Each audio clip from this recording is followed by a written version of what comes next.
Okay, listening about South Carolina now. That's what I mean.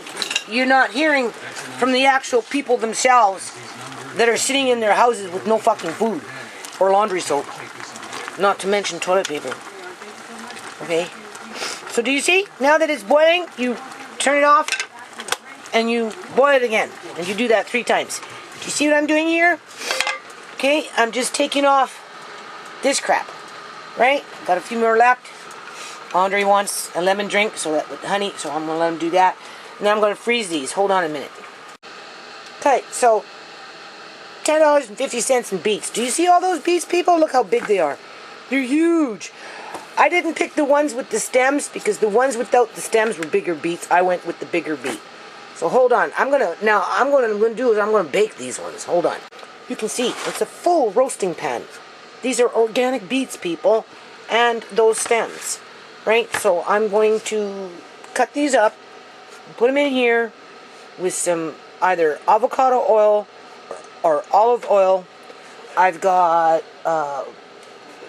fresh basil plant that I bought, right? So I'll chop up some basils and I'll put a little bit of basil in there. And then I'll just throw those in there and I'm going to bake it. And I'm either going to just freeze them in those jars, or I may end up canning them, but I won't can them today because I'm kind of worn out, people. Like, throwing me out in a yard like that just was not good for me, okay? My immune system is, like, right now just crashing. Hold on. Okay, so it's a full roasting pan full. You can see that. What I've done is I just sprinkled some brown sugar on that, okay? And then what I'm going to do is just take some salt. Oh, this one's not working very good. But anyway, I'm going to just take some salt, put some salt in there. I'm going to put the lid on it with just a bit of water. I'm going to bake it for a while. Apparently, if you bake beets, that's what retains. That is what retains the most nutrients. I don't want to lose the juice, people, right? And then in about a half an hour or so, 45 minutes or whatever it is, half an hour maybe, I'll throw those in there. And I'll mix them around and I'll bake it for another however long. Okay, went through those. And some of these orange peels had to come out. Okay, no big deal. And then I put in 3 cups of sugar in there with a little bit of water. And then what you do is you start boiling it down and you're stirring it, right? So that the sugar water starts to thicken and coat your rinds, right? And if I remember correctly, like I'm not spending a lot of time on this, people. I'm kind of tired, so I'll boil it down and then add some more water. Probably boil it down again, right? Maybe another cup of sugar, right? We'll just see how it goes. There's already 3 cups in there, so we'll just see how it goes. Because after you boil it down, you can still put sugar on it, and then when you dehydrate it, it starts to crystallize, right? Hold on. Okay, so as you can see what's happening here now, I did put another cup of sugar in there, and I still may put one more if I add more water. So what you do is you just kind of boil it down, right? That's what you do. And then, because some of those orange peels sat in the fridge for too long, because remember I made that other stuff, this is what happened. So that was no good. Take it out. Right. And then, yeah, this is pretty good. I'm going to just turn it down just a tad bit, and then you just boil off the liquid, and then after that you dehydrate it, right? Or at least I like them dehydrated. And then these here I bought when I got the beans and the chickpeas and all them, and you can see how many is there. I don't know how much I paid for them, people. I can't find the receipt. I'm not getting stressed out over receipt. But I can tell you, it was probably like $4 or $5, okay? Now you know why I bought those other beets for $10.50. I'm not complaining. These ones I'll cook in a pot. Those other ones, that was just kind of like being an opportunist. And that's, when you do food prep, that's kind of what you have to be a little bit. You have to be a little bit of a opportunist. Get these things on sale, or when it's a good deal, right? And prepare it, store it, and yeah. And then this way, Like, there's only one other thing that I want, people. I'm not going to tell you what I want just yet. I'm afraid if I say it, people will run out and go buy it. And then when I want it, there won't be any. So I'm going to wait. I'm sending Tisha out to go look for them for me. But other than that, I'm good to go. I can hunker down, people, for, oh, God, good year. Yeah. Minus a little bit of egg every now and then. Maybe some milk would be nice and a few potatoes, right? But if it really came down to it, oh, yeah. Okay, I just wanted to say this is working out really good for what I'm trying to do here. I have not lost any of the nutrients outside of cooking the beet, right? But in terms of the juice, I'm keeping it, people. So now that those things are either done or half done, whatever they are, and they're fine, I'm just going to throw in those beet leaves and then mix them in and give it another 15-20 minutes just to soften them up. And then I'm going to cool them. And I think, I don't know how many bags I have, but I'm going to maybe bag them up. Ideally, what you'd want to do is vacuum seal them. And that would be really good. And freeze them that way. But we'll see. Hold on. Okay, do you see? I just turned off. Oops, sorry. Just trying to hold the camera. I just turned off the burner. I could actually boil it down a little longer, but if you notice, all the liquid, because my stove isn't level, is kind of, right, going this way, right? So I'm just going to leave it like that for a few minutes, let it cool down, and then I'm going to put it on a tray like this. Right, because that sugar will crystallize, eh? Hold on. Okay, people, as you can see, it's raining. And it's like really, really, really cold. Okay, I am not working outside today, people. Okay, so I ended up going to sleep. Right? Because we know I'm not feeling that great. So anyway, these were in the oven. They're okay. These beets, right? So they're nice. I'm just gonna get some. I'm gonna put them. I'm gonna bag them. Okay, that's what I'm gonna do. Look how nice. And I'm keeping the juice. That's where all the nutrients are. So I like this baking beets in the oven. You're not losing the liquid per se. What do they taste like? Because I put a little bit of salt and just a little bit of brown sugar. Now, mind you, I like, what is it called? Vinegar with my beets. Oh my God. I highly recommend you do this, people. Like, I could eat a whole bowl right now. So I'll keep some out. Oh my God, I'm so glad I did this. Okay, so as you can see, 1, 2, 3, 4, 5. 5 meals, people, for what? $2.58 each? That's pretty good with organic beets. Next time I come across beets like that, I'm buying double the batch. Because that's how you get good food for less money, and then you build in the convenience by way of however you can it or freeze it or dehydrate it. Now, if I really wanted to, remember I told you I wanted to can? I would just take this simply and put it into the canner and then with the jars, and you're good to go. But I would only do that, people. I would only do that for a different form of storage.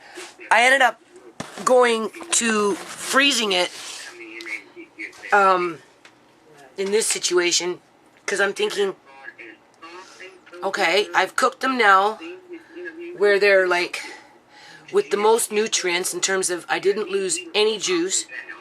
I used hardly any water, right? And then to reheat them would simply be to unthaw it, put it in a bag, and warm it up, which in that case you wouldn't be losing too much more nutrients with the warming part of it. Whereas if I can them in a jar, just bringing them up to that high heat would have destroyed some of the nutrients, right?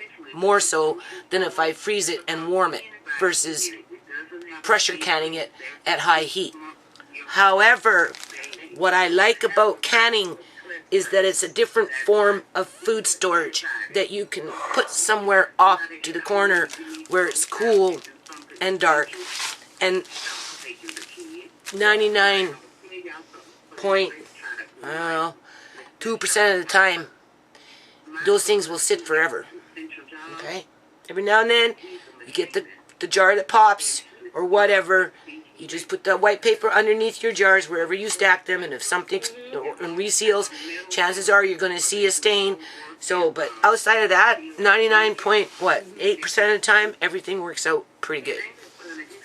So, I'm really pleased with that. And then, but I'm weak today.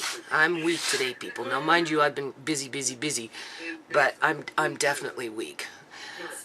I haven't had a runny nose too much yet, right? But I haven't really started moving around and coming into contact with elements and soap and dust and, you know, that kind of crap, right? So once I start coming into contact with stove cooking, with the elements giving off that histamine from the metals heating up, and, you know, I'm doing this with soap, right? You know, and going like this and stirring it around and anyway. So basically, I think what I'm going to do, this is what I'm going to do today, because I am tired. And there's no way I can, if I go outside in that weather, people, I'll kill myself for sure. I'll get real sick for sure. I'm just punishing myself, man, if I go out there. That's worse than slave labor. Okay, that goes, if I go outside today just to appease the city and an anonymous phone call, right, with something that I've been doing for 10 years in terms of building up the yard, and I already had it on the agenda. I was just waiting for the weather to warm up a little bit, because personally I'm tired of working in this yard. I just want all the bricks laid down, everything done, right, blah, and then maybe I might get lucky to have a couple, 2-3 more years in this house, right, you know, have the pond, right. Andre was really looking forward to that. So this is totally uncalled for, but if I was to go outside right now under these conditions, not only is it fucking slave labor, but now it becomes a death camp. So maybe I should call this one the death camp. Should I go outside and work in the yard, people, and be treated as if I'm living in a fucking death camp now? Right? Is the city of Surrey really going to understand that, you know, I'm not well, you know, I caught a cold, you know, I look after, you know, children, right? The weather has been bad. Or, you know, are they going to come in with their robo-cops with their heavy fucking hand, call the police on me because I didn't throw something in the garbage fast enough? And that's assuming that it's even garbage. Okay? Anyway, I don't want to bitch about that. The point is, I'm not going outside. And I may not go outside tomorrow. And I'm weak. I'm kind of a little shaky, and I'm a little weak because I've been on my feet cooking for, what, 2 days? I've done 2 days worth of cooking. I went out shopping around a bunch of aggressive people that were ready to pounce on me, or it seemed like attack me for standing in the wrong spot in line, like just stupid shit. Well, other people were like fucking just wanting a hug and just wanted to, you know, be treated like a normal human being, right? You know? So I'll show you the candy rinds that are now in the dehydrator. So because they're sugary and they're quite gooey, you can eat them as is. Some people like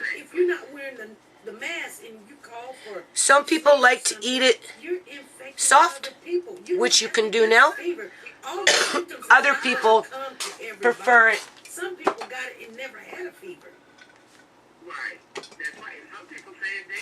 like that, which I do, in part because long-term storage. And they're good, right? See how tired I am? I could just stay here and not move.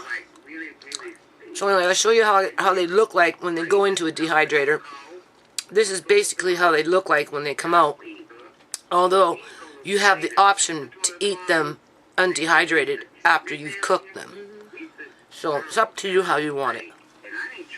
And I think what I'm going to do is just do my dishes for when, just put things away, right, that need to be put away for the most part. Not too much though, because I'm just going to go into War Room 2. I'm going to sit my butt down in front of that computer because I haven't been in front of it for the last, 5 days? 6 days between shopping, preparing for doomsday, right? And working in the yard at the same time. I have done absolutely no typing, nothing. So I think for the next 2 days, just in light of how I feel, I think that's what I'm going to basically do. So that maybe by Monday or Tuesday next week, whatever I do over the next 2 days should be filed as is. Because after the weather breaks, I'm back outside, people. Okay, and I've only got, how many days left? 20? 20, 19, plus 3. There's 31 days in March, I don't know. So 19, 3 is 22. So I got, 22, 23 days left outside, right? And when I get outside, I can do 2 days, right? But because I haven't been outside, I've been cooped up all winter, right? It really wears me down, right? Right? What's really going on? So, if I get out there and I crash, right, which more than likely I will, at least I'll be able to take what I wrote over the next 2 or 3 days and file it with the Supreme Court of Canada. Okay? Now, I don't know if I should be, I'll see.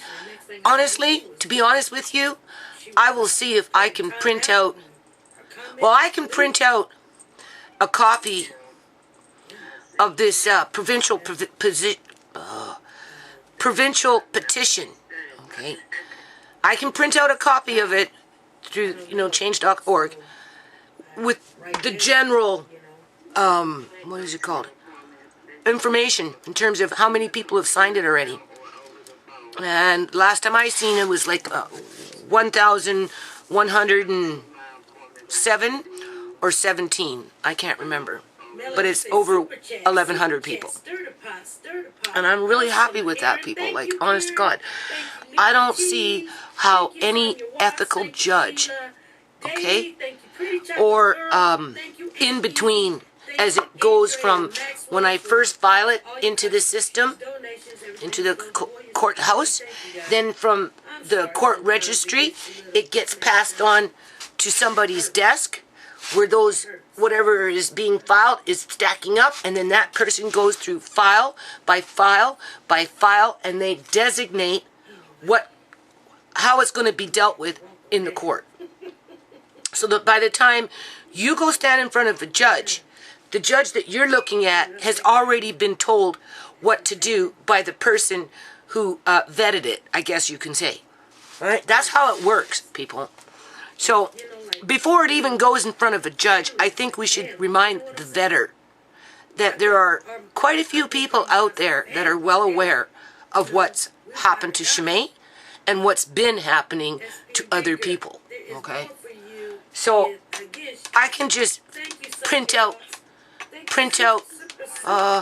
just a general copy in terms of where we're at statistically with that petition, and I can add it in as either page 17, 16, okay, 16, well, how did I end up going backwards? 16, 17, page 18, or page 19, or page 20, depending on how much I type between now and the next 2 or 3 days, because honestly, I'm extremely tired. I'm worn out. There's so many more things that I could type, but, I have to be kind of focused, which is hard to do when you're not feeling well, despite everything that I focus on in regards to this lawsuit is important. But I think I'm going to add it in with my, I'm going to add in a copy. This is what I'm saying. I'm dragging this out. I think I'm going to add in just a copy of where we're at when I'm ready to file the lawsuit as the last page to the notice of civil claim. So that when it goes to that desk with the rest of those piles of whatever's being filed to get, you know, processed, that's what they're going to see. They're going to see that. So not only will the judge find it hard to ignore, but the person who vets these notice of claims as they're going into the courthouse will be reminded that other people are paying attention to how the Supreme Court of Canada provides services to the most vulnerable in the province of British Columbia, Canada. That's how I'm going to deal with it, people. Okay?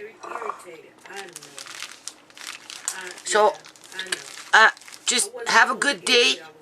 You know, have a good day. I don't think I'm going to be bringing you in to War Room 2. There's no reason. I'll bring you in after I type. You know, maybe tomorrow I'll bring you in. I'll let you know how much I've done between now and tomorrow. But outside of that, this is the last video for the day. So there's the red peppers. You can see they just need a little more time. And then you just put them in a nice clean jar. Okay? Then we've got the celery, which is half done. And within the next few hours, it will be done. It will go in that container with the other ones. And then you just put them in a nice jar. Do you see? And then we've got that stuff right there. Now you can eat that as is. I prefer mine a little more crunchy. 2 trays. Now, as they go about, you're going to have to break them up and separate them and blah, blah, blah. And the sugar will, you know, crystallize. And by the time you'll get to the end, you'll have a bunch of sugar on your tray. You can see what kind of tray I put there. It has no holes on it, right? So any sugar is going to fall between the 2 trays. You see? And then you can use that sugar for something else if you want. Or you can just put it in your jar. Okay? So, yeah, I'm moving slow. So, being that I'm moving slow, I'm going to be slow doing my dishes, putting a few things away. I saved some extra beets here. I left some out. Hold on. Yeah, I'm kind of like worn out here, people. My son doesn't necessarily make beets, but now that I know how easy it is to do it in an oven and freeze them, you know, it's not something that you want to eat all the time, especially for some people that have, look up beets and the bad parts of the beet in terms of the nutrient that it has, that for some people, if they eat too much, can cause gout. Okay? But that's for people with compromised immune systems. Other than that, it's a superfood, and you really should incorporate it into your diet. And oftentimes, it boils down to, like Amari. Who wants to take 45 minutes or a half an hour to 45 minutes to make a meal that's not even going to fill up that much of the pot? That's a lot of time out of your day for one little meal, right? That's why I do the jars, right? Okay? So, think of it like that. Same kind of situation. It was easier to cut these up all at one time, and I left a fair amount of the skin on it too, people, right? So we got the nutrients of the skin on this. Hold on a minute. For a potential surge in COVID-19 patients. The organization has launched a new page to recruit retired or out-of-work healthcare workers willing to support South Carolina hospitals during the coronavirus pandemic. The group has also put together resources about stress management for healthcare workers. More information. Okay, I'm uploading after this. It was easier for me to peel all those beets Not even peel them, just clean them. I scrubbed them with a little scrub brush, right? Took off what I needed to take off, and then I chopped them up, threw them in the oven, sprinkled some brown sugar, a little bit of salt, only a little bit of water, right? And then cooked them halfway or whatever it was, then threw in the beet leaves, gave them another 15 minutes, and boom, there you go. So now it's just simply put them into bags, and when you're ready, you have them, and it takes a matter of what, a minute? Not even a minute. It takes 10 seconds to take them out of your freezer. You know, you can leave them out on the counter or put them inside, or you can start unthawing them frozen. However, you're not losing a lot. It's just simple. It is so simple. So yeah, next time I come across beets like that, I'm doing them this way if I want to store them. And I still have the option of canning them right out of the roasting pan, because I can scoop these right up into and put them into the jars, add just a tad bit of water, not much, and then I have a secondary food storage area when it relates to beets. If the hydro goes out, I still have canned beets that were initially cooked in an oven, which retained more nutrients than if you were to boil them, and that's the point. So now that I know this, I'm going to go out of my way to incorporate this into my staple, I guess you can say, and say, here, son. Here. But for him, as a single portion, I'd bag him up singly, right? I'd break it up in two, and for my son, that would be enough. Well, you could actually do it in threes for him. Okay, a third. I'd take this bag and I'd break it up into threes or in half, right? Into other little bags, and put them all in one bag and say, here, you can go. So he can make for himself very easy. And then you know he's eating it. Because he'll eat them if they're made. He loves them, right? But for him to actually get beet juice everywhere, have his hair, well, turn red. You know, beets are kind of like, you know, one of those things you kind of have to spend time with them and clean up after them. But doing this way was very proficient. So there you go. That's it. That's all I'm going to do. And I'll see you over the next 1 or 2 or 3 days. Right? I'll probably go into the sewing war room 1. And probably, it's 9 now. Probably in the afternoon. So maybe I'll bring the camera in there. Maybe I won't. Otherwise, I'll just turn on the computer. And I'll just going to read what I've written. I'm going to add in a few more things. I'll work on it for the next day or two, right? And whatever I get done between now and the next 2 to 3 days is what I'll be filing, in addition to the last page of what I've written, this provincial petition, just a general outline of what's going on with it, will be submitted. So that when it goes in front of that, I don't know what those people are called, that yay or nay, who gets to go in front of a judge legitimately in terms of a trial, they will have to ignore that petition. And if they ignore that petition, well, our backup plan is we have to ask ourselves what kind of judge, right, an ethical judge, is going to ignore that petition. So, in light of that, I would say mission accomplished, people. So, for those who have signed, thank you very much. Appreciate it very much. And for those who are coming on and signing, thank you very much. My family and I, we appreciate it. Oh yeah. There's those lemons. You can see what I did. I froze them. Alright, I broke them up into different little sizes as to what you might want. I'm just going to bag them. Oops. Just going to bag them. Here's the bag. I'm going to throw them in the fridge. And it's pretty convenient. So do you see how I used the whole lemon minus the seeds? And if they were organic, you could plant the seeds and grow more lemon trees, people. There you go. Now, I will probably do another one of these maybe by the end of the day. If not today, tomorrow. But I'm going to do it in a separate container because this one's doing so well. I mean, look how nice it's just sitting there. Like nothing is forming, right? This, I used a little garlic thing. Seems to be perfectly fine. You put that there to keep, little bugs out or whatever, right? But here you can see that, with what I used for weights, with the cabbage leaf holding everything down, this is like in perfect condition. But because I want at least 8 jars in my fridge, further back in Auntie ShaMay's fridge, and then I'm going to take those jars and I'm going to encourage my son to start incorporating at least fermented cabbage into his diet, as well as beets. And because I can do these things,